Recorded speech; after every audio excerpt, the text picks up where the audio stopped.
Hello, everyone. Good morning, good afternoon. We're just waiting for people to join, so we will give it a couple of seconds while people enter the Zoom.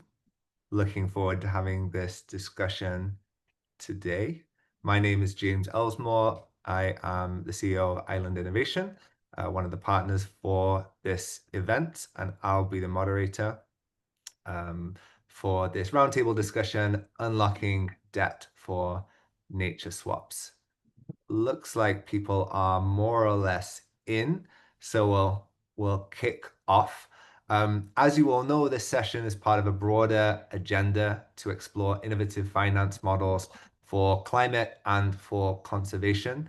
And today we'll also try and link debt for nature to the role of CTFs and bring in some different examples. I've asked our panelists to make sure we get back to basics with this topic, not least because it's not my area of expertise at all in terms of debt for nature and debt for climate, but we have a very expert panel that I have promised that they are going to explain and bring in some nuance to this. Obviously, many of you will have heard going back to 2015, 2016, the Seychelles, one of the first SIDS to do a sovereign debt for nature swap. And last year, Barbados leading the way with, I believe, the first debt for climate swap, which I think bring in very relevant examples to this conversation. So we will explore the real world experiences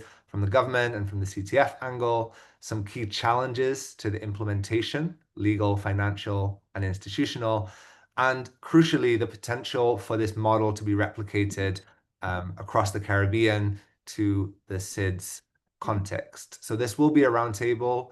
I've got some questions prepared, but please do share your own questions for our expert panelists. And I will ask them to come on one by one. Although you can all turn on your cameras together, but I will introduce you one by one, starting off with Zaid Dancer, who is the Blended Finance Project Director at the Nature Conservancy, who has promised to introduce us to this topic and to give us a bit of an overview. So, Zaid, thanks for being here. And I know that the TNC has been very active in leading the way on this topic. To you. Yeah, thanks, James. I appreciate I appreciate this forum for having me, and thanks to all of my fellow co-panelists for being here to participate in this discussion. So let me just start off with why debt for nature swaps are such a powerful tool within our climate conservation finance um, arsenal. Okay. Let me maybe give you a little bit of context, right? Traditionally, conservation organizations, nonprofits, we finance our work traditionally through philanthropic funding, grants. We target a lot of free money, right? What we found is that, the more you move away from free money, because it's only so much free money out there, right? It's limited. And so the more you move away from that, um, the more capital becomes available, which is tough. It's a balancing act because who doesn't want free money? The problem is that it's limited and there's so much competition for it. And so debt for nature is along that spectrum. Think of a blended finance spectrum as maybe all the way to the left of the spectrum, which is, money that when, from a funder perspective, it's negative 100%, right? When they give it, they're losing 100% of it. They don't get any back, right? That's philanthropic giving. That is donations, that is grants, right? And maybe all the way to the right of the spectrum, the blended finance spectrum, is market rate capital, right? That's impact investment that when a funder gives, they not only expect 100% of it back, but they expect a return on top of it. So it's 100 plus return percent capital, right?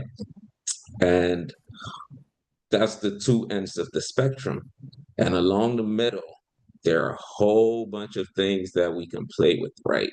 And so my job in blended finance is to try to explore that whole spectrum to make the world of capital available for financing our climate and conservation efforts, to open that world up, right? So along the spectrum in the middle, you have things like recoverable grants, zero interest loans, you have credits, you have debt for nature swaps, right?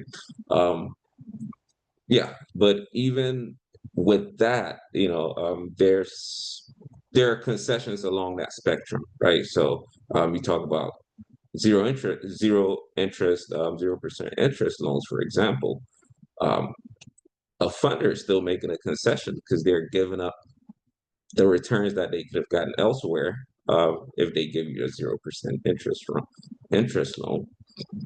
Um, debt for nature swaps, it's really one of the few tools within our toolbox that is a win-win for everybody.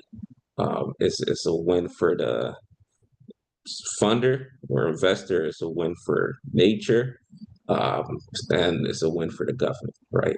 And so that makes it a really powerful tool because the funder doesn't really have to give you a concession. And so it's just normal application of their capital, right? And before I even dig into that, I'll give you a quick example of maybe our examples playing along the blended finance spectrum, right? Some years ago, when interest rates were really low, we were playing around, we were exploring 0% interest loans from our um, donors, and we had considerable success with it. And what we found was that, you know, donor usually have us, they'd give us 1x a year, let's say a million a year, usually have us in their will for 30x. But if you told them they were going to get their money back, you could probably get 10x out of them, right? It's because they don't want to give you the full 30x, while they're living, they might need it. But they'd be ready to part with a little bit more if they knew they were going to get it back. And so that's just to illustrate the powerful exploration of that finance spectrum, right? That if you move away from just donations and think about something a little bit different, you start to get a little more capital out See, of funders. absolutely on that point. And I know TNC has worked in a variety of contexts when it comes to debt for nature or climate swaps. But could you elaborate a little bit on why these can be particularly well suited for small island states? Or is there anything specific to the small island state context that works or doesn't work particularly well when it comes for these debt swaps? Yeah, perfect. Yeah, let me first touch a little bit more on why nobody loses, right? Because there's a market rate function. Essentially, what it is, just a intro course to debt for nature swaps. Is, let's say TNC, we set up a subsidiary, we go ahead and issue get issue money to the bond market, but credit enhance that debt. Use that credit enhancement to get an investment grade rating, and then use that money to refinance the debt of the nature, the debt of the government that we're talking about. Now, there are some enabling conditions to do that, right? The debt has to be traded at a discount. Small island nation developing nations in particular, unfortunately, some of them tend to have high debt burdens. And so they're a good candidate for being able to use this tool as a solution. Also, there really vulnerable to climate change, right? Especially sea level rise and other extreme weather events. But there's an opportunity there, which is that they're rich in biodiversity and marine ecosystems, which make them ideal. So is that triple threat, right? They have the debt opportunity to be able to use this tool. They're vulnerable to climate change, and they have rich biodiversity that we could really address, improve. Fantastic. That was a very helpful overview to kick off this conversation and give a bit of context. I'm sure we will come back to have more questions for you, and I encourage the audience to add in their own questions. I will now introduce the rest of the panel, and I'll ask each of you, I'll introduce you one by one and just ask you to kind of introduce yourselves and how this topic of conversation around debt swaps fits into the context of either your government or CTF. So starting with Rochelle, I'm delighted we have Rochelle Newbold here, who's a special advisor on climate and environmental matters at the Office of the Prime Minister in the Bahamas. Rochelle, I was looking through your bio here and I saw that you studied at Duke University. I studied at UNC, which I think is supposed to make us rivals in sports. And I never quite got my head around the American sports system to fully understand that. But Rochelle, please do tell us some more about this conversation in the context of the Bahamas. Well, the Bahamas, I think, is one of the newer kids on the block as it stands right now in the debt for nature swap arena. But we have quite an extensive portfolio in which we have a great amount of time for 15 years to get it all done because it will be quite intensive if we are intent on making it to be beneficial and effective to the needs of the people. I mean, we're talking about some 700 islands, 5,000 square miles plus of area to cover, and a resource that has been something that we've been proud of for more than 75 years. So the ability to use that resource in order to address a financial debt, as was said by Dana Sun, that it really allowed us to be very creative in trying to kill two birds with one stone. And then we also had the added benefit of having our own CTF, nationally recognized international agency, be a part of that whole transaction, which is really for us a true indication of capacity building. So we're looking forward to working through each and every year of addressing our milestones. Thank you so much, Rochelle, for that overview. And then if the Bahamas is the new kid on the block, Belize perhaps is a little bit more established in this area. And so to kick off from a government perspective, we have Beverly Wade, who is the Chief Executive Officer for Blue Economy and Marine Conservation in the government of Belize. So Beverly, if you could tell us what Belize has experienced in this area has been. Sure. Um, well, good morning and good night from where I am in Japan. Um, and thank you for allowing me to be a part of this panel. It's always encouraging when we can get together as SIDS and as a region to share our experiences. And I'm very proud that when we negotiated our blue bonds back in 2021, it was really the single largest blue bonds globally at that time. And it really propelled and created a model for several other blue bonds in the region. And so these are the kind of things that we very much appreciate that we're able to learn from each other in addressing such an important topic. But with regards to Belize, back in 2021, we were coming out of the pandemic. Our national economy had retracted by 16%. The government literally had no fiscal space, and tourism, which was our number one foreign exchange earner, as you know, went totally down like most of the region. And we had a simply untenable debt to GDP ratio, which was about 133%.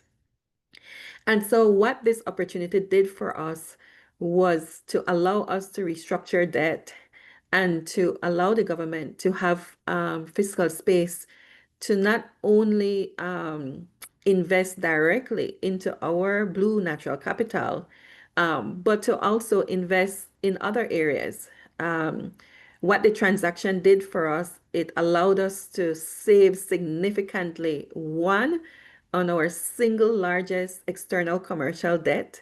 So we managed to pay that off. We had savings because we were able to negotiate with a haircut of 45% on every dollar. And we managed to now negotiate new terms that allowed us really the kind of space that were more amenable and allowed us the kind of space fiscally in terms of also saving on interest, saving on the repayment schemes, and also in terms of total debt. Our deal actually reduced our national debt by 12%. So that's to show the significance of it. So for us, it really solidified that there is opportunity and potential in valuing nature and valuing the long history of good stewardship of nature that a country like Belize had, to monetize that stewardship, monetize nature, and to then use that to now create such a deal that is significant to a small nation that was debt ridden, a small nation that needed the kind of fiscal space. In fact, when we talk about our deal, it wasn't simply just a debt for nature swap. It was kind of like a combination between a sustainability link bond and a nature bond, because not we were fortunate to not only have investments for long-term financing for conservation and responsible blue economy development in Belize, but we also had monies that the government could have used in other priority areas to catalyze back the Belize economy at the end of the day. So that deal, that singular deal, in our view, was the catalyst for our fiscal recovery, coming out of COVID and coming out of a situation that we were heavily debt ridden. So, what it has done for us, as I said, it has now solidified the importance of nature, the value of nature, and it has allowed us to rebrand ourselves as a country. Before, we were known as a serial defaulter. As a matter of fact, we were looking to kick the can down the road again with our then bondholders. And so it has allowed us to now rebrand ourselves. And that has now allowed us, from a national perspective, to have more access to funding, to financing from the various IFIs, from partners. And it has allowed us the opportunity to leverage now what we did with the Blue Bond to now create new initiatives like our PFP that we're working on, that's also geared towards now creating a mechanism for long-term financing of conservation and responsible blue economic growth in Belize. So I'll stop there for now. In a nutshell, that's how significant our blue bonds was, both from, in our view, not only from a national perspective because of the impacts it had on economy, nature, and people, but also from an international and regional perspective as a model which propelled the Barbados deal to go through some of the other Caribbean countries that are currently working on theirs, to now move forward. So we're grateful that we had this opportunity, and we're very happy with how the blue bonds have now become such a prominent feature in the broader Oh, I think Beverly, I can see you're still here. Do you want to try and turn your camera back on? But I think Beverly was just wrapping up there anyway, so hopefully Beverly and Zaid will be back with us in a second. And I think that was absolutely fascinating to see Belize's experience leading into it and the other knock-on effects that a deal like this can have. Ah, you're back, Beverly. I think you were just wrapping up, but if you want to finish those thoughts. No, I was wrapping up just to say that the blue bonds deal um, is now, and other nature, debt for nature swaps are now a prominent feature as SIDS and other countries look at the whole debacle of looking at addressing debt, but at the same time look at how do we bring in sustainable financing, long-term financing for nature and for people. Thank you. Thank you very much, Beverly. And I think kicking off with that government perspective, the government institutional perspective is really helpful. But now I'd like us to turn to the CTFs and to understand the role of conservation trust funds when it comes to the management and implementation of debt swaps, especially as we're here today convened by the CBF. So to start that, we'll go back to the Bahamas. And Karen, if you could tell us a bit about the experience as Executive Director of the Bahamas Protected Areas Fund, what is your role when it comes to implementing these kind of deals? Wonderful. Thank you so much, James. The Bahamas was invited, of course, by the government of the Bahamas and one of the principal advisors and funders of the debt swap to participate in this just amazing and innovative initiative. And again, I want to congratulate the government of Bahamas as represented by Rochelle and to say, hey, well done. But our role simply is to ensure fiduciary management of the funding flows. We also support the government with some of the tools that are necessary. For example, we're working on a management and tracking tool that we want to use to consolidate all of the reporting, all of the tracking, the monitoring, and so forth, and have them in a common place, kind of like a common resource base, so that we can all report it seamlessly. We're working as well to ensure that we've got the right capacity for, in particular, monitoring and evaluation, because we want to be sure that at the end of the day, conservation milestones, conservation commitments are met. And so we're also being invited by Rochelle's team, the project management unit, to sit at that table to understand what those commitments are and to make sure that we are designing those systems and procedures that will allow us to monitor and to track what the government partners, the ministries and so forth participating in the deal, as well as the NGOs participating in the swap, because it benefits not only capacity building for government units, but also, as importantly, NGOs, community-based organizations and the like. So we're working with them and have worked through some of those priorities that tie back to the agreed conservation commitments. A lot of work, a lot of building. We need to make sure that we've got the capacity. And one of the good things about the Bahamas deal, I think, James, is the fact that a conservation trust fund was already in existence. We were already working with good governance practices as defined by the Conservation Finance Alliance. So we had the governance in place. We had operational frameworks in place, the grants making framework in place. And so, as someone said earlier, someone said to me a few weeks ago, we're one of the few trust funds that has actually disbursed funds within the first year of the deal. And I think that is because there may be some gaps in our capacity, but for the most part, we've got those policy structures, governance in place in order to make sure that we're being responsible to the government, to the funders, and to the community at large. So we're just glad to be participating and supporting this effort. Thank you so much, Karen. That's great to hear.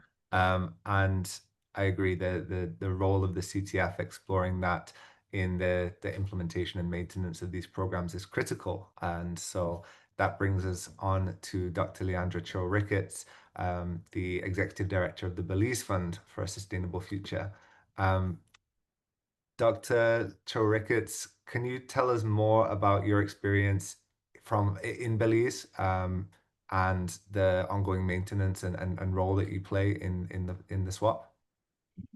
Okay, morning, James. Thank you for introducing me, and thanks to CBF for giving us, Belize, the opportunity to share our experiences with debt swaps. And from the CTF perspective, so unlike Bahamas, where Karen already had boots on the ground and a structure in place, for Belize, that CTF was had to be established shortly after the deal was closed and signed. So it took I would say about a year before the fund was set up, before we were able to get systems in place and roll out. And we pushed real hard to do that, recognizing the importance of making sure that funds started to flow. And we have been learning over the 3 years now. At the time we came on, a new kid on the block, it was overwhelming at times, but I think that we benefited very early from networks and friendships and collaborations we established with other CTFs in the region, people like the CBF, like the Marathon. We had a lot of support from TNC in helping us to roll that out and connecting us to other CTFs. So that has helped us as we have put our systems in place, following practice standards. And from the outset, we saw the need for monitoring and evaluation. And so we got that system set up because it's very important, as Karen mentioned, to track the impact from these funds. It is public funds being used towards public good, and we need to be on top of that. For us, a big thing was also making sure that we were transparent and all our information was readily accessible. So a high priority for us in that first year was getting our website up and going. And over the 3 years, we have been, although we were a guinea pig, if you want to say, the first one that really came out at this level, we have also been a good resource for other CTFs coming up out of debt swaps or nature bonds, as they're called. So, it's just been a very collaborative experience, I think, and our lessons, we're at the stage now we're sharing lessons with other CTFs across the world. Gabon, we had an interaction, both Beverly and myself met with the Gabon team at UNOC, and we had an exchange, sharing experiences. So opportunities like these to share lessons learned, experiences are very useful in helping to inform and build that capacity for other countries and partners, and even ourselves. So thank you. Thank you very much for that overview. And I see, Zaid, you've managed to rejoin us. Hope your internet stays up, but that's great. So now I've got a couple of questions that have come in from the audience, and I would encourage anyone watching, please do submit any other comments or questions as we go forward. But I think this question that came in is helpful to kick things off and to try and understand a little bit more about what is the tangible impact when it comes for these funds. So someone's asked, how specifically is the allocation of funds managed? And if you can give examples of what that goes towards, how that actually operates. Anyone like to jump in on that one? Well, maybe I could start, and then my learned colleagues can jump in. But the allocation is agreed, at least in the case of the Bahamas, it was agreed by the government of the Bahamas and the funders. And so there's a set, what we call a waterfall, of where funds are to be placed. Fortunately for us, there's a portion that is available for NGOs. And those funds are actually prioritized according to national and international priorities. So some may go for the management of protected areas and areas that are considered critical for conservation across the country. Some go for sustaining communities around certain coastal ecosystems. Some will go towards building needed capacity, because as my colleagues were saying, the funding for conservation in the Caribbean is very much impacted by the persistent storm events. So whereas governments have responsibilities for health, education, all the usual suspects. What is available for conservation itself is really, really small. So what we're trying to do is to see how we can bring the broadest number of eligible NGOs and community-based organizations into the field so that they can also build their own capacity.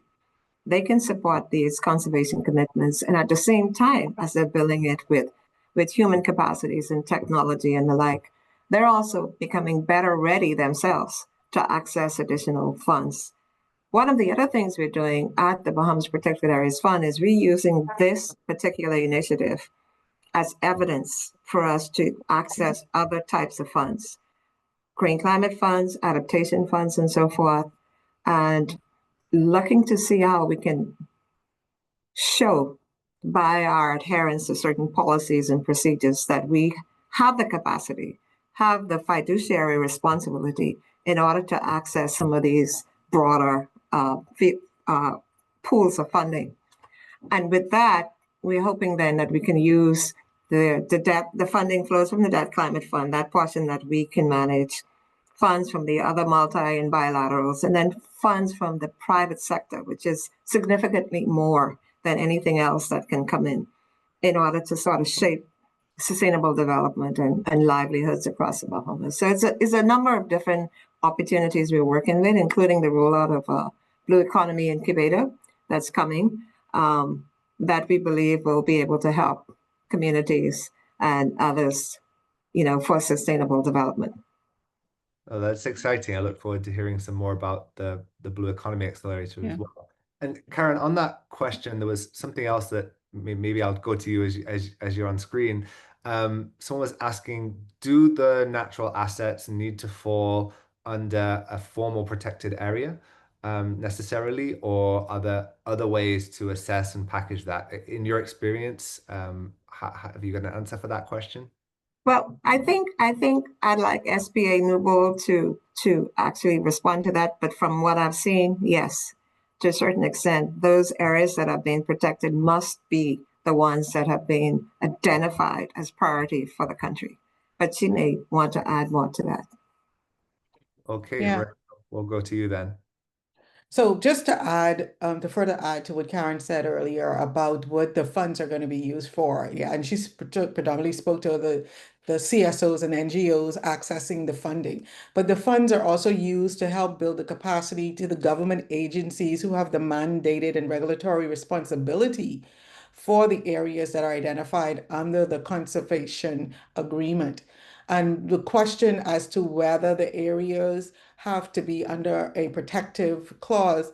In the case of the Bahamas, the conservation agreement associated with the debt for nature swap speaks only to the protected areas.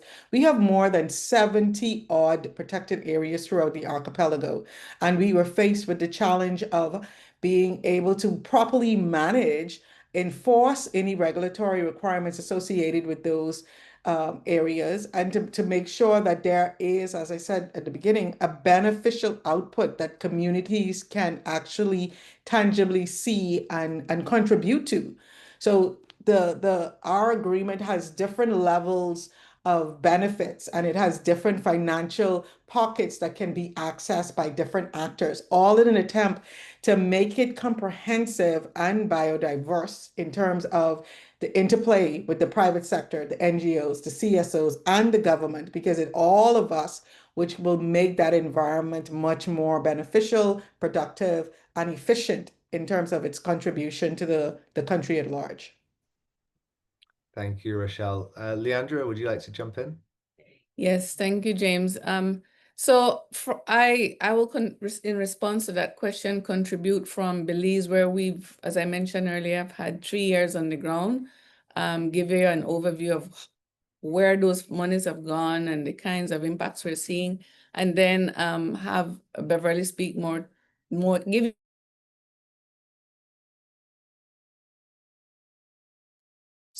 of the funding for Belize, similar to Bahamas, the government of Belize had determined a certain proportion or agreed to a ratio in terms of where the money goes.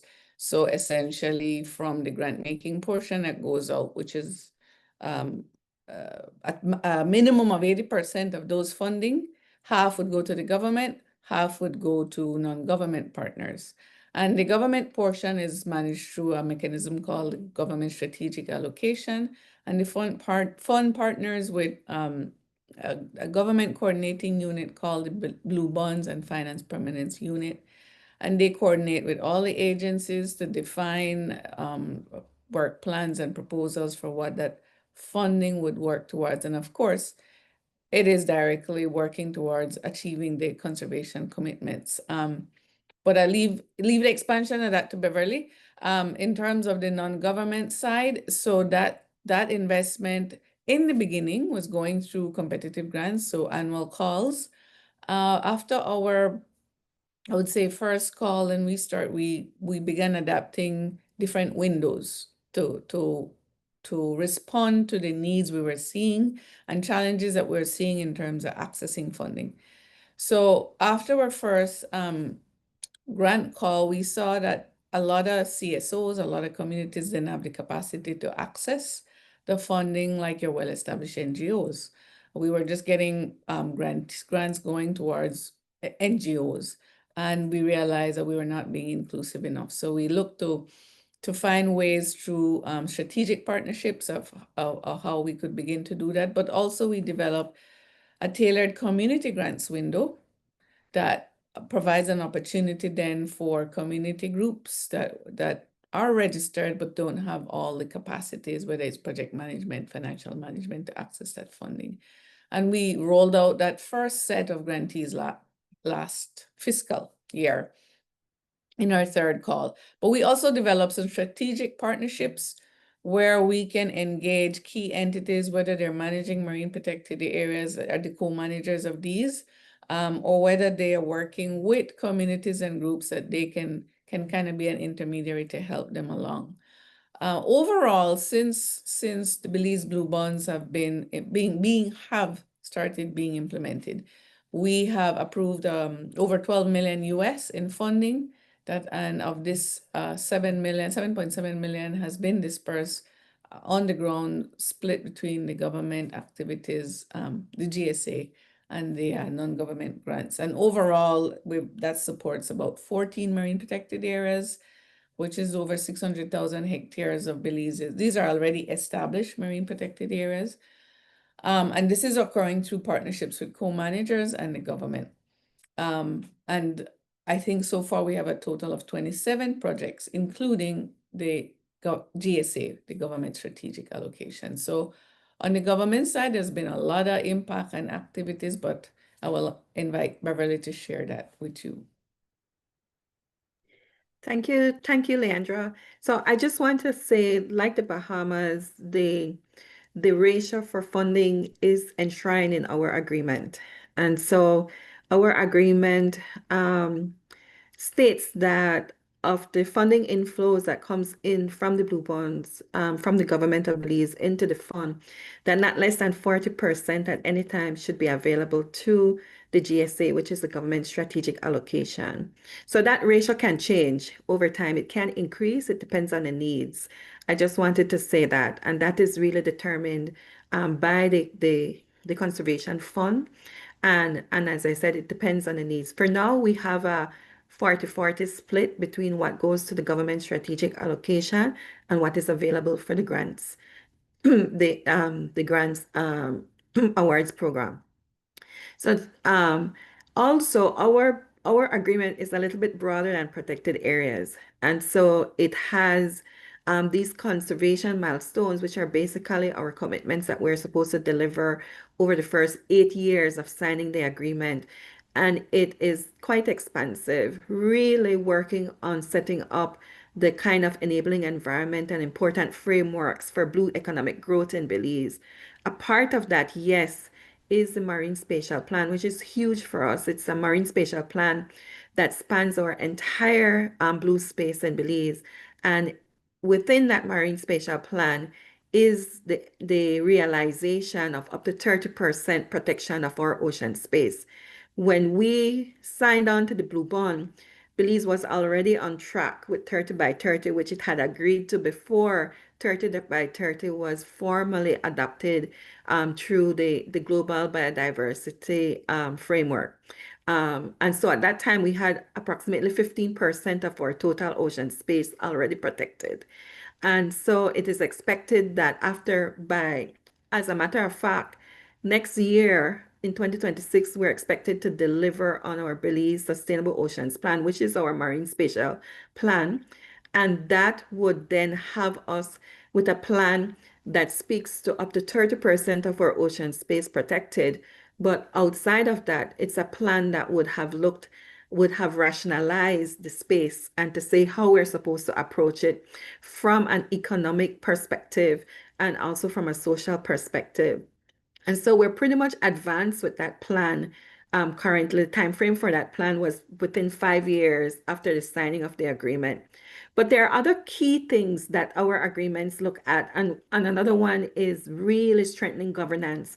And so we're also looking at the revised integrated coastal zone management plan, the legal frameworks for that, legal frameworks for environmental impact assessment, strengthening of the legal frameworks for mangrove protection within or outside protected areas. So ours are not necessarily restricted to protected areas. And so it also looks at fisheries management, sustainable fisheries management, both for our domestic fisheries and also with our distant water fleet. It also looks at ensuring that the frameworks that we have in place speaks to preserving the outstanding universal value of our World Heritage Sites. And it looks at the aquaculture frameworks for mariculture in Belize. So it's kind of broad. We have 8 time-bound milestones that are expected to do. They have strict timeline for delivery, but those are supported by other conservation targets within the agreement that we're supposed to execute at the end of the day. I want to say that our fund, we're very much satisfied with the adaptive approach from the Belize Fund, because at the end of the day, after the first year, one of the key things that we wanted collectively, both from a government perspective and from a funds perspective, is to ensure that we're actually seeing the impacts on the ground. And so as Leandra mentioned, the fund has been very adaptive with its various modalities and its windows to ensure now that we're now able to reach communities in a more effective way, that we're able to look at strategic partnerships for greater impact rather than just through a grant, a straightforward grant modality, and also looking at other areas such as being able to address some of the emerging issues that is affecting our ecosystems and our blue space, such as the sargassum issue. I mean, our fund is now also working at contributing to that. So I think that the ability for the CTF to be able to ensure that monies through a mechanism like this are able to now reach important areas to maintain the broader objective, which is to conserve our marine ecosystems and also to facilitate responsible blue economic growth in Belize, I think is an excellent example and very critical for us in a space where resources are needed and where we need to show impact on the ground. Thank you so much for that thorough overview. We have about 10 minutes left, and I have seen a couple more questions coming in. But just a reminder to the audience, you can please share any other questions that you might have, and we'll try and answer them. But Christina had asked, I guess from a practical perspective, and Zaid, I'm looking at you to give us an initial answer to this. We have people in the audience who are maybe interested in working with their governments or institutions to push for this kind of solution. And although there's several countries in the region that are already ahead, there's others that haven't started on this journey yet. So I guess the question is, where to start, who needs to be in the room, which are the key stakeholders, and also what are the barriers to look out for, or that might get in the way of initiating some kind of debt for nature or debt for climate swap. Um, so, I mean, that was a big question, Zaid, but maybe you can tell us where to start. Yeah, let's start with the enabling conditions. Really, those enabling conditions that I spoke about, they really have to be there, right? There has to be an opportunity to restructure the debt. That means there's a high debt burden, the debt is trading at a discount, and so that opportunity has to be there. And the other kind of criteria are a lot of, especially small island development nation states, they meet that criteria, rich in biodiversity, and they're at risk for they're vulnerable to climate change, and so that part is easy. But it's really that, right? There are other things the government has to be willing to commit to, using some of the savings from restructuring the debt to finance climate and conservation. So there really has to be a willingness on the part of the government. um from I wasn't intimately involved in the previous negotiations. Some of them preceded me, but from what I hear from my colleagues, the Ministry of Finance, is key, right? So getting them to participate in it, they're actually the ones that commit the funds. A lot of funds has to flow through them. The Ministry of Environment or a similar function within the nation, they're key. Um, and then, yeah, we've had some uh, iterative learning from doing this. TNC's had some experience in this, starting with all the way back in 1988 to now Bahamas. Um, you know, scale is important, right? So just thinking about that, this is really an opportunity to scale. Um, Yeah, so I would say that, start with those key ministries, environment, finance, the enabling environments has to be there. And the key thing I'd emphasize is there has to be a willingness on the part of the government to take part in this. Zaid, are there any circumstances that might discourage people or should discourage people from looking at this kind of tool to be used? That's a good question. Uh, I can come back to you on that one if not, if you want to have it, give it think a No, little.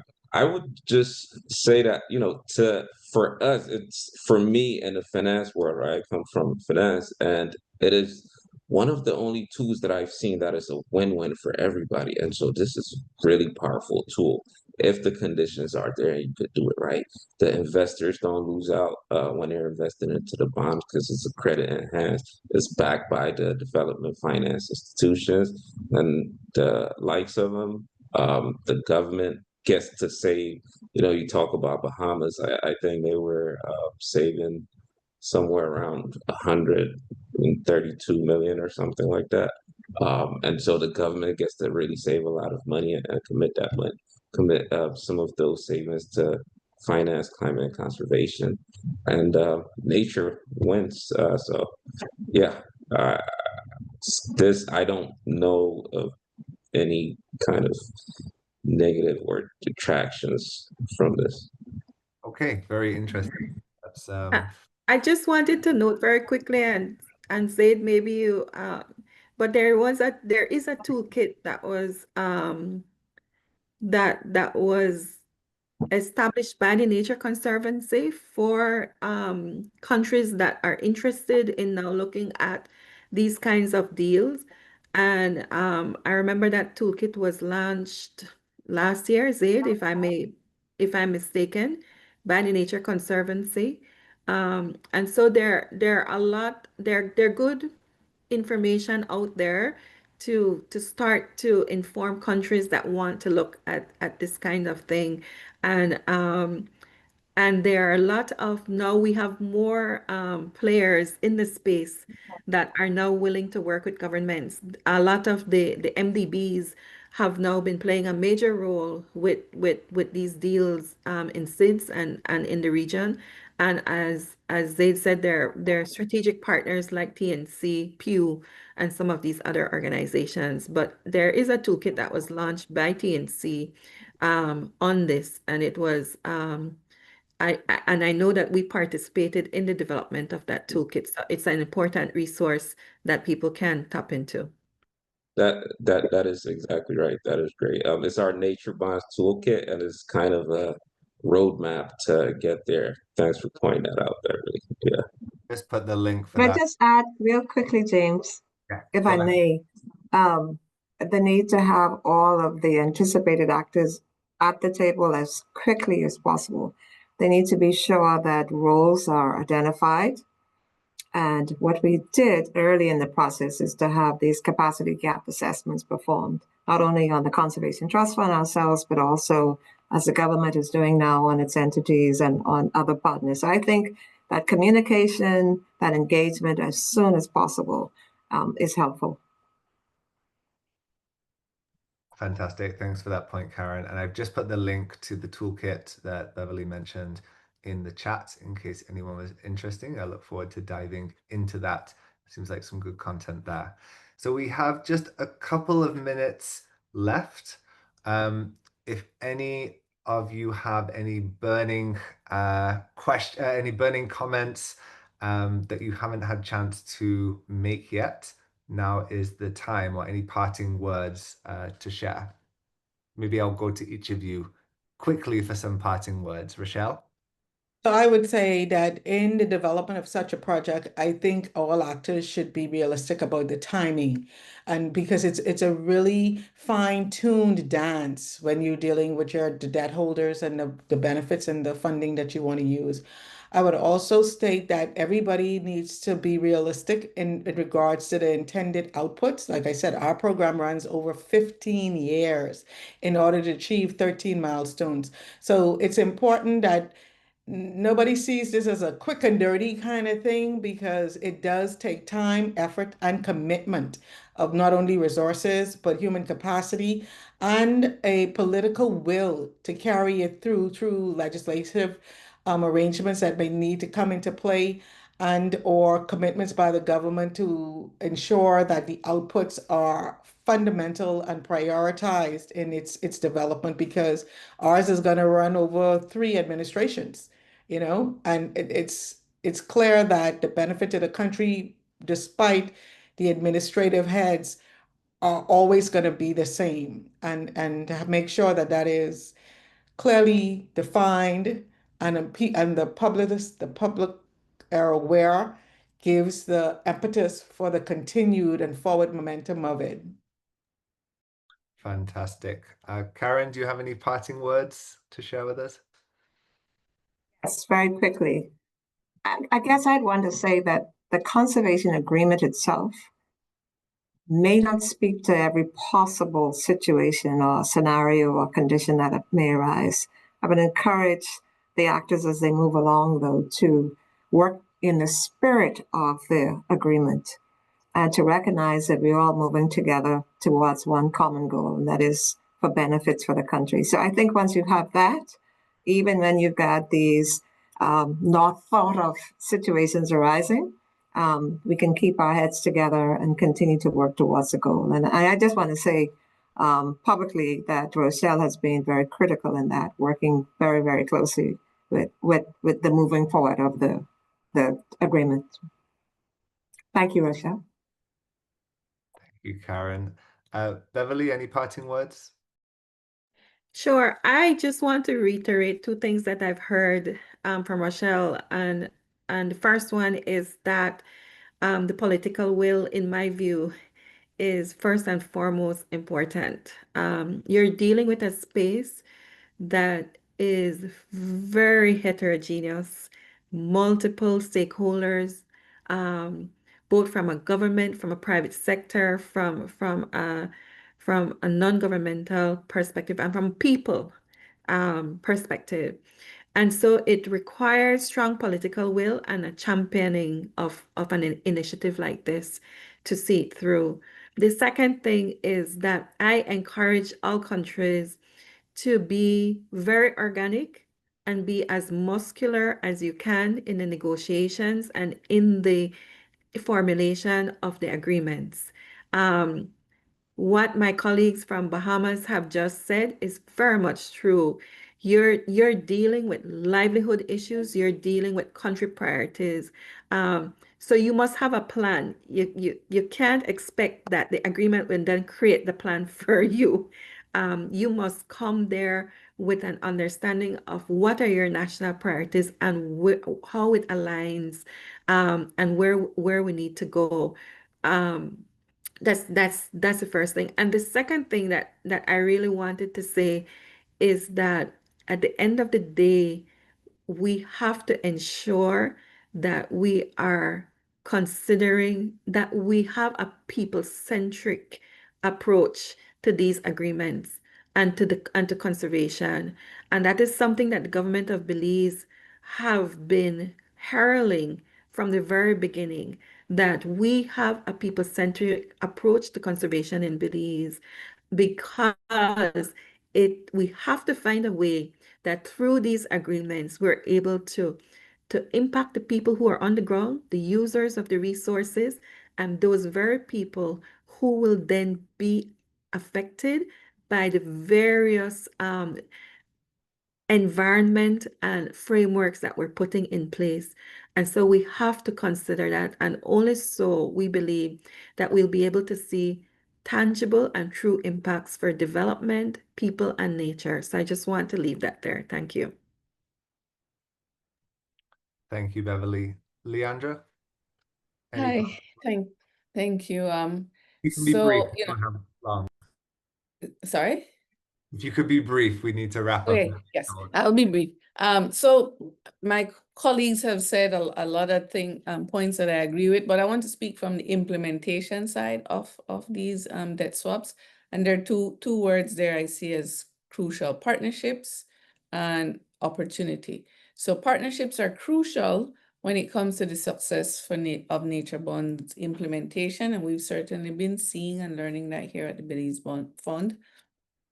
And the CTFs do play a key role, and there's a role for them in supporting governments for such initiatives, for future countries looking at it, because they are instrumental in creating these partnerships between both government and non-government sectors.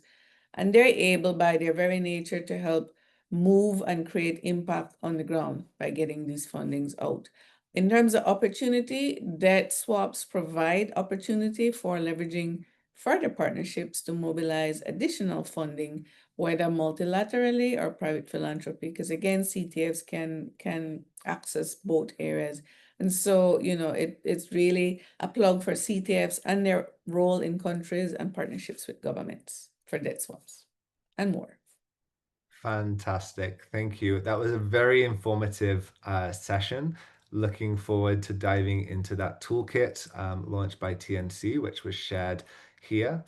And just a reminder that in under 15 minutes, we have another session starting, a panel discussion on climate financing for conservation in the Caribbean, moderated by the CCSA's Cheryl Senhouse. So looking forward to joining that session.